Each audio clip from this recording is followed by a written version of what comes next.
Hello friends, welcome back my YouTube channel. आज हम बात करेंगे कि कैसे लॉन्ग टर्म गोल हम अचीव करें, कैसे इन्वेस्टमेंट करें ताकि हमें अच्छे रिटर्न्स मिले और आगे चल के मेरी जो अभी की चीज़ें हैं आगे चल के बहुत ईजिली फुलफिल हो सके।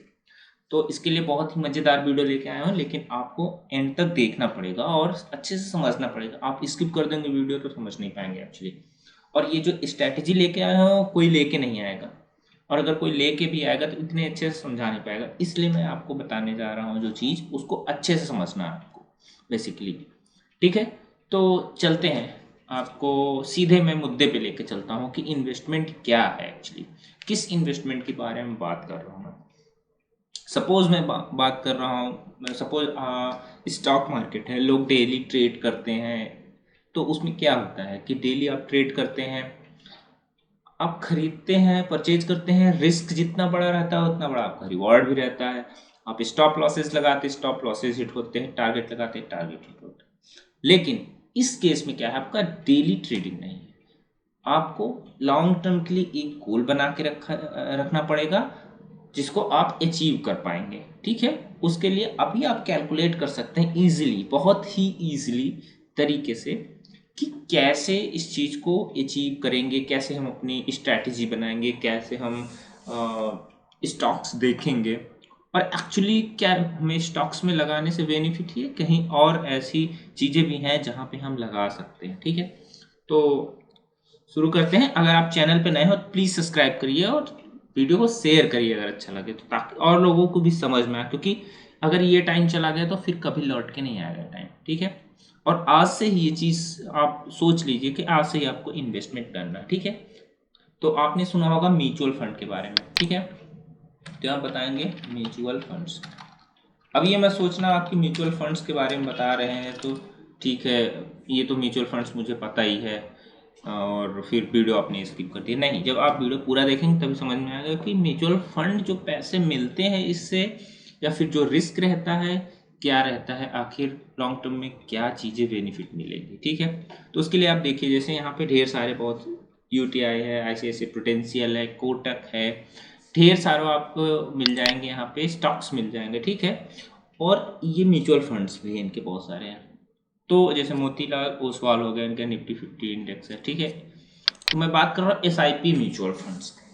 ठीक है, तो SIP म्यूचुअल फंड बेसिकली क्या होता है कि जैसे आपका कोई 2000 का शेयर है, आपके पास 2000 रुपये है नहीं, आपके पास 100 रुपये इन्वेस्ट करने के लिए, तो क्या होगा, आप उस शेयर को खरीद नहीं सकते क्योंकि शेयर की कम से कम क्वांटिटी एक होनी चाहिए। ठीक है, तो क्या करती हैं, बहुत सारी कंपनियां होती हैं जो थोड़े थोड़े पैसे लेके आपसे और उन सब स्टॉक्स में इन्वेस्ट करती हैं, और उससे जो भी एवरेज प्राइस कैलकुलेट होता है उसको NAV कहते हैं। ठीक है, तो NAV बनती है और आपको यूनिट अलॉट होते हैं, उस यूनिट के बेसिस पे आपको पैसे लगाने पड़ते हैं। और जितने भी पैसे रहते हैं वो जो अंदर फाइनेंस मैनेजर रहते हैं, जो जो भी सारे अकाउंट, जो भी फाइनेंस पोर्टफोलियो देखते हैं, जो इन्वेस्टमेंट करते हैं, ठीक है, वो सारे आपके फंड को मैनेज करते हैं। ठीक है, तो सब बात छोड़िए, सीधे मुद्दे पे आते हैं। मुद्दा यही है कि आखिर कैसे इन्वेस्टमेंट करें और कैसे लॉन्ग टर्म गोल में हम अमीर बन सकते हैं, कैसे आप करोड़पति बन सकते हैं। करोड़पति का नाम सुनते ही बहुत लोग सोचेंगे ये तो बेवकूफ़ बना रहा है। अब बेवकूफ़ बनाने की बात नहीं, आपको लाइव दिखाएंगे हम कि करोड़पति कैसे बनते हैं। चलते हैं, आप सीधे जाइए गूगल पे। ठीक है, और यहाँ पे सर्च करिए HDFC कंपाउंड इंटरेस्ट कैलकुलेटर, आ गया। ठीक है, अब देखिए इंटरेस्ट कैलकुलेटर, आप इस पर ओपन करिए, और जब ये ओपन हो जाएगा तब मैं फंडा समझाता हूँ कि कैसे अमीर लोग और अमीर बनते जा रहे हैं और गरीब लोग और गरीब होते जा रहे हैं। पैसे पैसों को खींचता है, ये तो आपने हर्षद मेहता के वेब सीरीज में देखा होगा आपने। अगर आपने देखा होगा, नहीं देखा होगा, एक बार जाके देखिए। ठीक है, सो अभी मैं क्या कहना चाहता हूँ, मैं कहना चाहता हूँ कि कैसे आप करोड़पति बनेंगे। सीधे सीधे एग्जाम्पल है कि आप सपोज आपके पास यहाँ पे 10,000 रुपये है। ठीक है, आज से आप इन्वेस्टमेंट करना चाहते हैं। ठीक है, आप 10,000 रुपये, अब आपको क्या करना है कि आप चाहते हैं कि मैं मंथली मैं 10,000 रुपये तक मंथली दे सकता हूँ, लेकिन अभी मेरे पास 10,000 की सैलरी, चलो 5,000 इन्वेस्टमेंट कर सकता हूँ, ठीक है। 5,000 आप मंथली इन्वेस्टमेंट कर सकते हैं, ठीक। नाउ ये कह रहा है कि number of years you want to invest, मतलब कितने साल तक आप इन्वेस्टमेंट करना चाहते हैं, 25 साल तक, ठीक है। और number of years you want to stay invested, तो आपको यहाँ पे करना पड़ेगा 25 साल, ठीक है, कि आप कितने साल तक इन्वेस्टेड रहना चाहते हो, कितने साल के लिए इन्वेस्टमेंट करना चाहते हो। तो मैं 25 साल तक इन्वेस्टेड रहना चाहता हूँ और 25 साल तक इन्वेस्टमेंट करूँगा, ठीक है। इसमें डाल दिया आप। अब मिनिमम म्यूचुअल फंड में क्या होता है, एवरेज भी कैलकुलेट किया जाए तो 15% आपको पर ईयर का मिलेगा, इंटरेस्ट जो मिलेगा वो पर ईयर का मिलेगा, ठीक है। तो आप कितना इन्वेस्ट कर रहे हैं मंथली, 5,000, 10,000 से आपने स्टार्ट किया, ठीक। आप 25 साल तक इन्वेस्टेड रहना चाहते हैं, 25 साल तक इन्वेस्ट करना चाहते हैं। नाउ आपको 15%, अगर मान के चलें कि 15% आपको इंटरेस्ट मिलेगा पर ईयर, तो आपका कितना हो जाएगा, आपका हो जाएगा 1.68 करोड़ रुपीज, ठीक है। और आपका इन्वेस्टमेंट अमाउंट क्या है, 15 लाख। अब आप देखिए कि 15 लाख रुपए आपका इन्वेस्टमेंट है और आपको मिल रहे हैं लगभग 1.5 करोड़ से ज़्यादा, 15% के हिसाब से। अब यही चीज़ अगर आप बढ़ाते चले जाएंगे, जैसे आप 25 साल के लिए, आप मान लो आपके पास ज़्यादा पैसे हैं, ठीक है, आप चाहते हो आप 10,000 इन्वेस्ट करना चाहते हैं, लेकिन मैं 20 ही साल तक इन्वेस्ट करना चाहता हूँ, तो यहाँ पे आते हैं 10,000 डालते हैं, ठीक है। और जैसे ही 20 लगाया, इस पे कितनी हो गई आपकी, 1.5 करोड़ हो गया। पैसे आपने इन्वेस्टमेंट अमाउंट डबल कर दिया, 5 ईयर कम कर दिया, और ये 1.5 करोड़ हो गया, ठीक है। इस हिसाब से सपोज आपके पास 20,000 रुपये है और 25 साल के लिए आप इन्वेस्टेड रहना चाहते हैं, तो आपकी इन्वेस्टमेंट है मात्र आधा करोड़ और आपको मिल रहे हैं 3 करोड़ रुपीज़।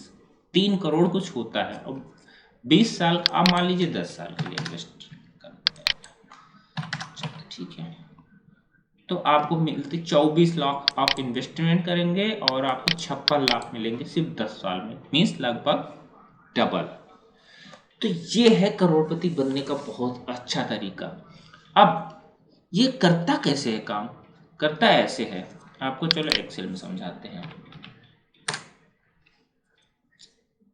ठीक है। अगर आपने मैथ पढ़ी होगी तो पता होगा कंपाउंड इंटरेस्ट क्या होता है। इंटरेस्ट ऑन इंटरेस्ट मीन्स चक्रवृद्धि ब्याज जिसको बोलते हैं, ब्याज पे ब्याज पैसे मिलते हैं। सपोज आपने 10,000 लगाया, ठीक। अब 10,000 लगाने के बाद आप क्या कर रहे हैं कि हर महीने 10,000 डाल रहे हैं, ठीक है, 10,000 डाल दिए, ठीक। अब आपका ये प्रिंसिपल अमाउंट हो गया 20,000, ठीक है, और एक साल में आपको 15% मिल गए, तो कितना हो गया आपको 20,000 इंटू 15 डिवाइडेड बाई 100। ना आपको 3,000 रुपये मिले एक साल में, मतलब आपने इन्वेस्ट किया था 20,000 रुपये, सॉरी एनुअली लेके चल रहा हूँ। अगर आप 10,000 भी इन्वेस्ट करेंगे तो यहाँ पे हो जाएगा आपके अमाउंट 1,20,000, ठीक। नाउ इक्वल्स टू 30 प्लस 30, आपका 1,30,000 एक साल में हो गया, ठीक है। आपको 15% इंटरेस्ट मिलेगा इस पे, तो क्या होगा equal two into 15 divided by, आपको 19,500 आपको मिल गया इंटरेस्ट 15%, ठीक है। अब आगे क्या होगा, उस साल में आपका क्या हो जाएगा, दिस प्लस दिस मीन्स आपका अब ये प्रिंसिपल अमाउंट होगा, PRAMT मीन्स आपको जितना इंटरेस्ट मिलता जाएगा वो आपका प्रिंसिपल होता जाएगा, ठीक है। अब जब आपको इंटरेस्ट मिलेगा अगले साल, तो फिर इसमें आपने 1,20,000 जोड़ दिए, ठीक। अब आपका अमाउंट कितना हो गया, 30 प्लस 30, आपका अमाउंट इतना हो गया, ठीक। अब आपको कितना इस पे परसेंट मिल रहा है, suppose equal to 30 into 15 divided by 100, आपको मिल गया 40,425 रुपये। तो अभी आपके प्रिंसिपल अमाउंट पे नहीं, आपके ये जो इंटरेस्ट मिला है ये भी तो इसमें कैलकुलेट होगा, और ये दोनों जुड़ जाएगा, ये दोनों जुड़ जाएगा, बाकी जो आपने इन्वेस्ट किया है उस साल तो आपका इतना हो जाएगा, और इस पे जो पैसे मिलेंगे इतना। ठीक, अब फिर अगले साल आपने फिर से 1,20,000 जोड़ दिए, अब आपका अमाउंट कितना हो गया, 30 प्लस 30, क्योंकि ये तो आपका इंटरेस्ट मिला है ना, तो वो भी कैलकुलेट होगा, आपका इतना हो गया। Now equals to this into 15/100, आपको कितना मिला, 64,488, मतलब पहले साल आपको 19,000 मिले। ठीक, अब देखिए आप, पहले साल 19,000 मिला, दूसरे साल आपको 40,000 मिला, एक्चुअली इससे फार्मूला लगा है ना इसलिए 0 हो जा रहा है इसको, और तीसरे साल आपको कितना मिला, 64,488।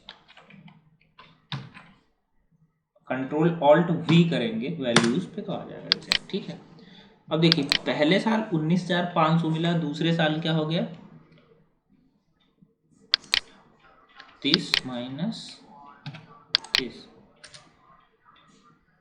आपको कितना ज़्यादा मिल रहा है, अगर इसका आप डबल करेंगे इक्वल टू दिस इंटू 2 तो आपका कितना होता है, 39,000।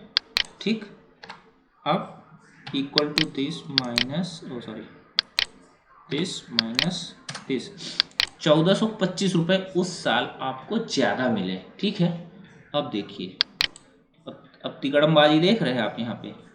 ठीक, अब अगर इसका डबल कर दीजिए उस साल में equal to this into 2, sorry double नहीं करेंगे क्योंकि अब ये 2 साल का मिला के हो जाएगा, तीसरे साल का हो जाएगा, तो अब यहाँ पे आपको equal to this minus equal to this minus this, 24,000। पहले साल आपको कितना मिला, 19,000, फिर आपको 40,000 मिला, फिर आपको 64,000 मिला, मतलब अब इसका अगर 3 गुना करेंगे यहाँ पे इक्वल टू दिस इंटू 3 तो कितना हो, 58,000। ठीक, equal to this minus this, तो पहले साल आपको 1,425 रुपये ज़्यादा मिले, दूसरे साल आपको 6,000 के करीब मिल रहा है। सोचो कितना बड़ा इसमें डिफरेंस है, क्यों, क्योंकि आपका इंटरेस्ट पैसा जुड़ता जा रहा है हर साल। ठीक है, जो इंटरेस्ट है इसमें प्रिंसिपल पे जुड़ता जा रहा है, प्रिंसिपल में जुड़ता जा रहा है, हर साल जुड़ता जा रहा है। ठीक है, इससे क्या होगा कि आपका अमाउंट जो प्रिंसिपल इन्वेस्ट कर रहे हैं और जो आपको इंटरेस्ट मिल रहा है वो दोनों जुड़ के प्रिंसिपल बना के उस पर इंटरेस्ट मिल रहा है। लेकिन ये एक केस में नहीं काम करेगा, अगर आपने इतना अमाउंट विथड्रॉ कर लिया, ठीक है, तब ये काम नहीं करेगा। इसलिए बी इन्वेस्टेड, मतलब आप पैसे मत निकालिए कुछ भी, आप इन्वेस्टेड रहिए। ठीक है, तो बहुत सारे ऐसे हैं कॉन्सेप्ट जो आपको करोड़पति बना सकते हैं, लेकिन आप अगर उसको फॉलो करेंगे तो। ठीक है, अब अगर आपको ये वीडियो अच्छा लगा तो प्लीज़ शेयर, सब्सक्राइब, लाइक सब कर दीजिए, जितना इसमें ऑप्शन है सब कुछ कर दीजिए, क्योंकि वीडियो बनाना, फिर उसको कंटेंट, उसको एडिट करना, फिर अपलोड करना, बहुत सारी मेहनत करनी पड़ती है, तो प्लीज़ थोड़ा सा सपोर्ट कीजिए। ठीक है, और भी चीज़ें अगर आती जाएंगी, जैसे भी मुझे लगेगा कि आप लोगों के साथ शेयर करना है तो प्लीज़ मैं शेयर करूँगा, लेकिन आप वीडियो शेयर करिए, लाइक करिए, कमेंट्स जरूर करिए आपको अगर कुछ कोई क्वेश्चन पूछना है। Thank you guys, thank you so much for your patience.